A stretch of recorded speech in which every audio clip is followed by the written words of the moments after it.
వరుస పరాజయాలతో ఉక్కిరిబిక్కిరవుతున్నాడు రవితేజ. బెంగాల్ టైగర్ ని బలవంతపు హిట్ ఖాతాలో చేర్చేశారు సినీ విశ్లేషకులు. సినిమా ఓ మాదిరిగా ఉన్నా హిట్ వచ్చిందా అంటూ ఊకదంపుడు ప్రెస్ మీట్లు పెట్టి హిట్ అనిపించారు.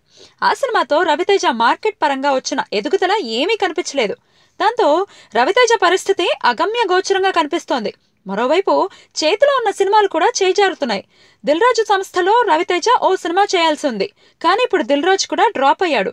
కారణం రెమ్యునరేషన్ విషయంలో రవితేజ దిల్ రాజు మాట అనుకోవడమేనట. ఈ సినిమా కోసం 7 కోట్ల రెమ్యునరేషన్ ని డిమాండ్ చేశాడట రవితేజ. అంత ఇవ్వలేను అని బేరం పెట్టాల్సింది పోయి నీ మార్కెట్ పడిపోయింది, 7 కోట్లు నీకు చాలా ఎక్కువ అన్నట్లు మాట్లాడాడట దిల్ రాజు. దాంతో రవితేజకు కోపం వచ్చింది. నీ సినిమా చేయటం లేదు అనేసాడట. దిల్ రాజు కూడా అవునా, నాకు అదే మంచిది అన్నట్టు మాట్లాడాడట. దాంతో ఈ సినిమా ఇప్పుడు ఆగిపోయింది.